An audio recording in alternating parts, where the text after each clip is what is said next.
So hello everyone, आप सभी को मैं बताना चाहूँगा रिगार्डिंग आपके एसएससी जीडी से बहुत सारी क्वेरीज आई हैं। क्या क्वेरीज आई हैं आप एक बार देख सकते हैं यहाँ पे कमेंट बॉक्स में। सब ने यही पूछा है कि सर मैं इतने साल का हूँ, क्या मैं एलिजिबल हूँ 2025 वाले जीडी के लिए या नहीं। मल्टीपल्स क्वेरी मैं सबको रिप्लाई जहाँ तक मैंने करा सबको दिया है, लेकिन फिर भी बहुत सारे लोग यहाँ पे छूट गए हैं। और लगातार देखा जाए तो लगातार यहाँ पे मेरे इस वीडियो पे बहुत सारे कमेंट्स आते हैं कि सर मेरा यहाँ पे ये है, ऐसे होगा कि नहीं होगा। तो उसी के रिगार्डिंग मैं एक और वीडियो यहाँ पे अपलोड कर रहा हूँ, जिसमें मैं आपको बताऊँगा कि किस तरीके से आपको यहाँ पे एज काउंट की जाएगी और किस तरीके से आप खुद भी जा कर के यहाँ पे एज अपना देख सकते हैं, चेकआउट कर सकते हैं। आपने जो कमेंट करे हैं बहुत सारे लोगों के मैंने रिप्लाई करी है, बट बहुत सारे लोगों को रिप्लाई नहीं कर पाया हूँ due to the some issues कह सकते हैं। और यहाँ पे आप खुद मैं एक ऐसा बताऊँगा जिससे आप खुद अपना चेक कर पाएंगे कि क्या आप एलिजिबल हैं या नहीं हैं जो 2025 में, यानी कि 2024 में जो सितंबर में आने वाली जीडी है। तो उसी के रिगार्डिंग हम इसमें बात करने वाले हैं। फाइनली कहें तो हम यहाँ पे अल्टीमेटली देखें तो हम एज लिमिट के बारे में इस वीडियो में बात करेंगे और इस एज लिमिट में क्या कुछ बातें होंगी मैं आपको दिखाऊंगा पूरी तरीके से, पिछले जो वैकेंसीज आई हों उनके हिसाब से। आइए शुरुआत करते हैं और देखते हैं कि किस तरीके से इन्होंने एज काउंट करने की बात कही है। आप यहाँ पे देख पा रहे होंगे और देखेंगे तो मैं देखिए पहले मैं आपको दिखाना चाहूँगा 2022 का मैंने डेटा यहाँ पे उठाया है, जो एसएससी जीडी 2022 में आई थी उसको उठाया है। साथ ही साथ यहाँ पे 2023 का भी मैंने उठाया है, 23 वाली वैकेंसी में। उन दोनों को रिलेट करके मैं बताऊँगा आपको 2024 की जो वैकेंसी आ रही सितंबर में, इसका एज ये यहाँ कहाँ से काउंट किया जाएगा। तो सबसे पहले आप 2022 वाला देखिए। 2022 आप जब जैसे ही देखेंगे तो 2022 में आप देख पा रहे होंगे स्क्रीन पर कि submission of the online application कब से कब हुआ है। यहाँ पे आप देख पाएंगे कि 27 अक्टूबर 2022 से 30 नवंबर 2022 तक इन्होंने फॉर्म फिल करने की बात कही थी। और देखिए last date for time making online payment इन्होंने कहा कि 1/12 यानी 1 दिसंबर 2022 तक आप कर सकते हैं। अब देखिए इन्होंने ये डेट दी है, अब इस डेट को आप मेंशन करना। देखिए कब तक इन्होंने लास्ट दी है, 1/12 यानी कि 1 दिसंबर तक आप सारी चीज़ें कर सकते हो। अब आप चलिए मैं दिखाता हूँ इन्होंने एज कहाँ से काउंट करी है इशू को लेकर के। तो इन्होंने जो एज काउंट करी है 2022 वाली वैकेंसी के मैं दिखाना चाहता हूँ आपको।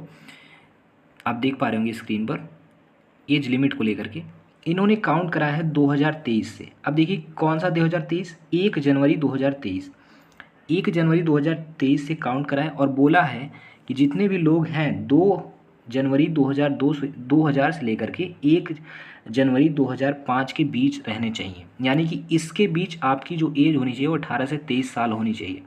नाउ अगेन मैं आपको बताना चाहूँगा यहाँ पे ये जो क्राइटेरिया बताया जा रहा है केवल और केवल जनरल कैटेगरी के लिए है।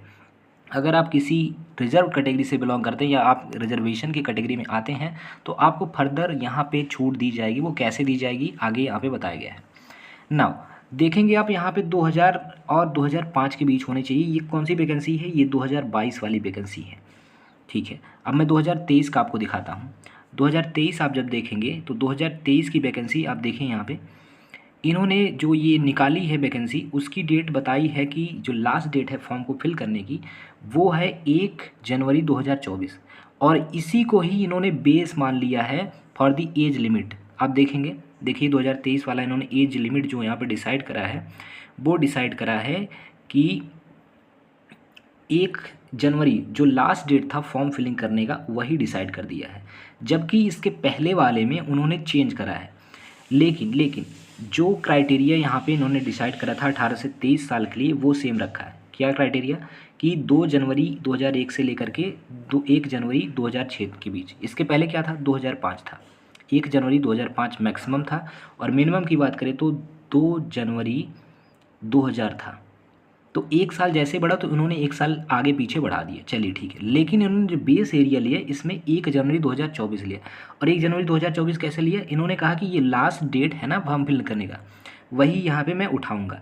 तो आप ये देखेंगे कि यहाँ पे 4 जनवरी यानी 1 जनवरी 2024 जो ऑनलाइन करने की लास्ट डेट थी उसको इन्होंने उठाया। लेकिन इसके पहले 2022 वाले में ऐसा इन्होंने बिल्कुल नहीं किया। देखेंगे आप, ऐसा इन्होंने बिल्कुल नहीं किया। फिर क्या करा, जबकि इन्होंने जैसे देखिए 1 दिसंबर, हालांकि 1 दिसंबर है, अभी भी इसमें 30 डेज बचे हुए थे, लेकिन उन 30 डेज को इन्होंने नेगलेक्ट माना, डिनाई करा इधर। और कहाँ से स्टार्ट करा 1 जनवरी 2024 से। यानी कि आप देख 2023 से, यानी कि आप देख पाएंगे कि जो एक महीना था यहाँ पे छोड़ दिया।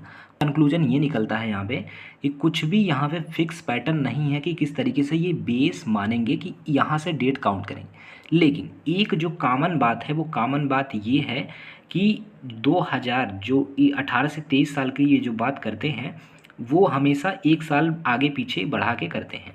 जैसे जैसे मैं आपको दिखाता हूँ यहाँ पे देखिए 2000 ये जो एक दिख रहा है आपको और 2006 जो दिख रहा है ये डेट नहीं चेंज होने वाला है। क्यों नहीं चेंज होने वाला देखिए आप, ये फिर से अगेन 2 जनवरी 2002 हो जाएगा। कौन सी वैकेंसी के लिए? ये जो 2024 वाली सितंबर वाली वैकेंसी आ रही है उसके लिए 2002 हो जाएगा। और ये जो 2006 है ये 2007 हो जाएगा। अब मैं आपको दिखाता हूँ, अगर आप इस जो एज मैं बता रहा हूँ इसमें अगर लाई करते हैं तो बिल्कुल मान के चलिए आप जो है यहाँ पे एलिजिबल हैं। यहाँ पे जो मैंने 2025 लिखा है ये 2024 कर लीजिएगा आप। 1 अगस्त 2024 से यहाँ पे एज काउंटिंग को ये बेस मानेंगे। ऐसा कंफर्म नहीं है। क्यों नहीं है? क्योंकि आपने देखा 2022 में इन्होंने कैसे माना, एक साल एक महीना बचा हुआ था लेकिन उसको छोड़ करके फिर बढ़ा के मान लिया। 2023 में इन्होंने क्या करा कि 1 जनवरी जो लास्ट डेट थी फॉर्म फिल करने की वही मान लिया। तो ये कहना कि ये डेट कंफर्म है या फिर जिस दिन लास्ट डेट होगी फॉर्म फिल करने की वो मानेंगे, ऐसा कुछ भी फिक्स नहीं है। इन्होंने चेंज करा है हर एक वैकेंसी में।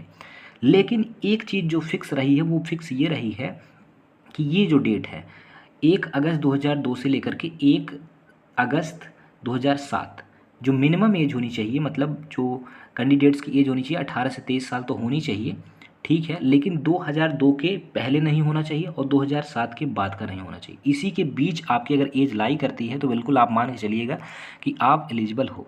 नाउ आप कहोगे कि 8 जो यहाँ पे लिया गया ये 8 क्या है? 8 यानी आप मान के चलिए ये है अगस्त।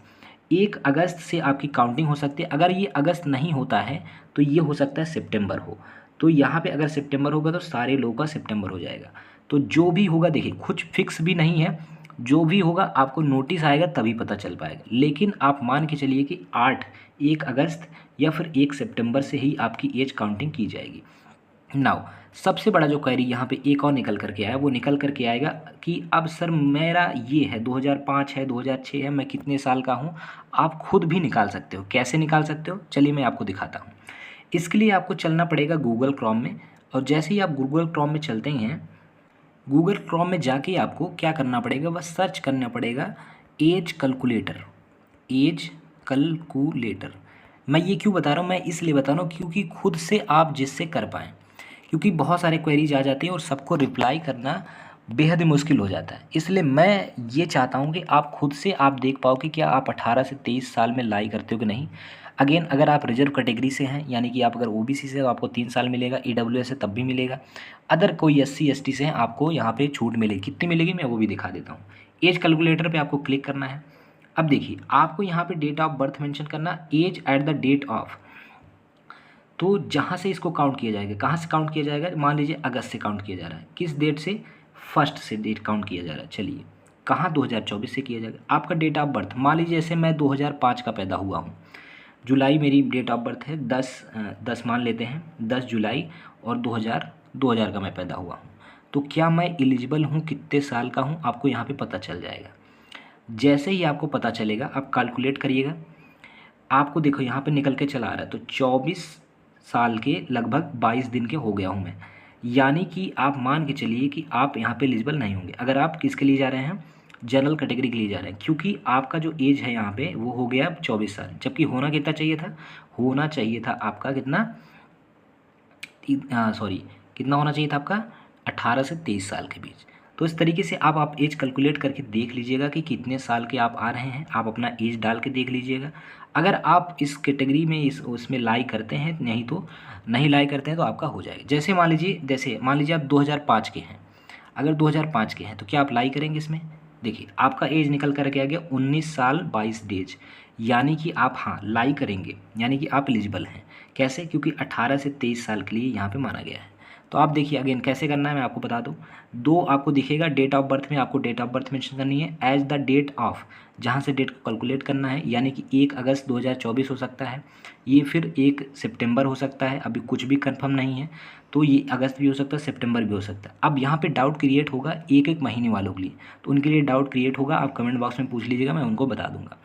नाउ अब मैं चलता हूँ कितना रिलैक्सेशन मिलेगा किस एज को, वो मैं दिखला देता हूँ आपको एक बार। देखिए यहाँ पे ओबीसी के लिए 26 साल है, रिलैक्सेशन मिलेगी 2 साल की। SC ST के लिए यहाँ पे 28 साल मिल जाएगी। एक्स सर्विसमैन अगर आप जनरल से हैं तो 26 साल, ओबीसी से हैं तो 29 साल और SC ST से हैं 31 साल। अगर आप इस पार्टिकुलर कैटेगरी में बिलोंग करते हैं तो तब भी आपको इतना मिल जाएगा। ये सारी PDF आपको मिल जाएगी टेलीग्राम चैनल से। और मैं आपको बताना चाहूँगा चैनल से ज़रूर सब्सक्राइब करते हुए जुड़ जाइए, जिससे कि आपको फ़ायदा मिले। कोई भी अपडेट्स रहती है regarding GD, regarding UPP, regarding any vacancies which is related to the government examination, आपको सबसे पहले यहाँ पे अपडेट मिलेगा। तो बिल्कुल आप जुड़ना मत भूलिए, और PDF आपको मैं शेयर कर दूंगा टेलीग्राम चैनल पर। वीडियो आपको अच्छा लगा तो लाइक और सब्सक्राइब जरूर कर दीजिएगा। मिलते हैं नेक्स्ट वीडियो में, बहुत बहुत धन्यवाद।